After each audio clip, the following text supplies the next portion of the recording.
All right, we're going to talk about muscular imbalances today.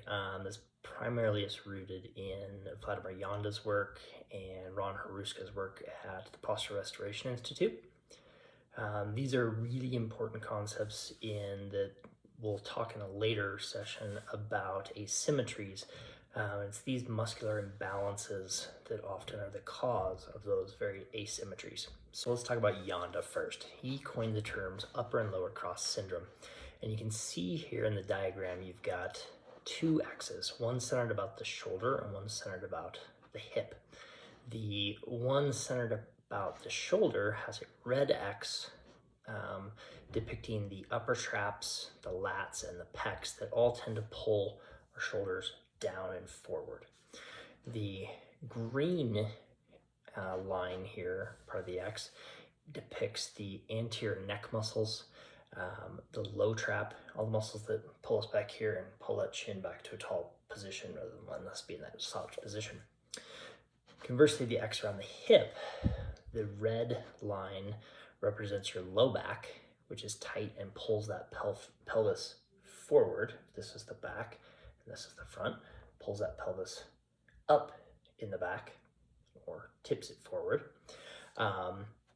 along with the hip flexors that also grab it from the front and pull it down. So you get that combined anterior pelvic tilt of the pelvis. The green line represents your hamstrings and glutes, which would try and pull that pelvis from the back down, and your internal obliques, which are those side abs, which are going to grab that pelvis and pull it back up that direction.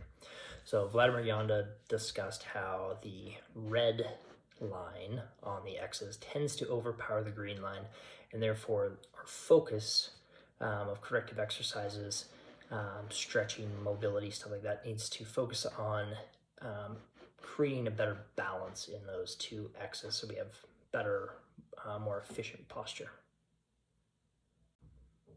Now, if we talk about Ron Haruska's work at the Posture Restoration Institute, we have to talk about two main patterns when we're talking about runners. The first one is the left AIC pattern. That left AIC pattern, you're going to see the left diaphragm, the left psoas, the left iliacus, the left TFL, the left vastus lateralis, and the left biceps femoris being your primary muscles here that are kind of pulling us out of alignment.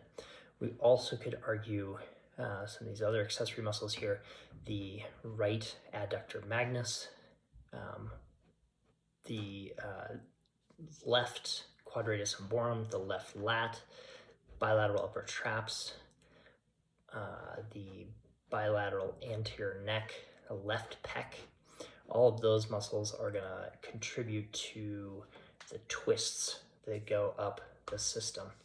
And so what you're looking at there is muscles that are primarily driven by a difference in size of the left and right diaphragm and alignment of the organs around those diaphragms. So the right liver helps to turn off the right diaphragm a bit better than the heart, which is sitting on top of the right, or excuse me, the left diaphragm, which helps keep it on a little bit more. And so that left AIC pattern tends to stay on more, creating some asymmetries.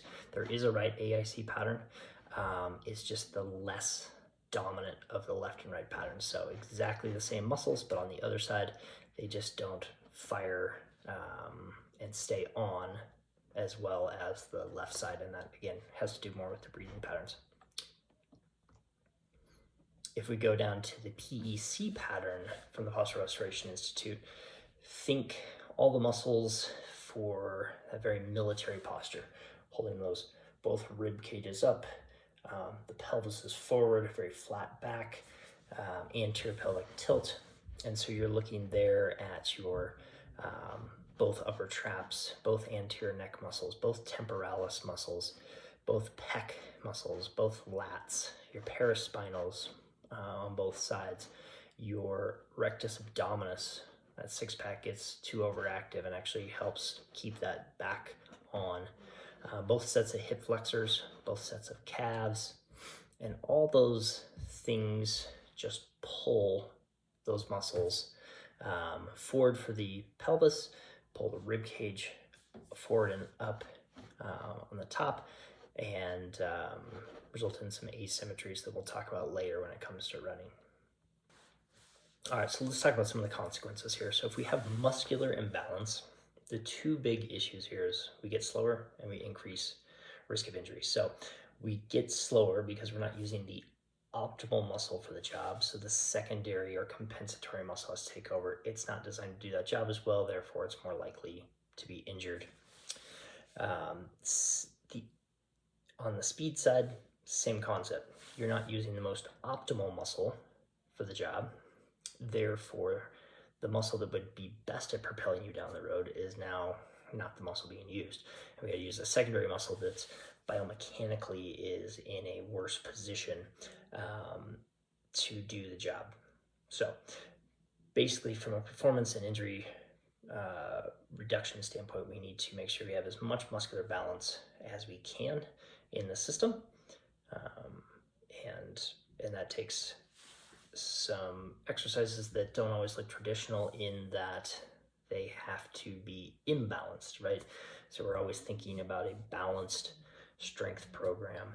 Well, life's not balanced and our body's not balanced, therefore we need a imbalanced strengthening program and training program. So that's why you'll see with some of the training protocols, we only will be picking on a left side for certain things and only a right side for certain things, only an anterior chain for certain things, only a posterior chain for certain things. And it's really that idea of just balancing that system back up, getting that teeter-totter to balance in the middle there.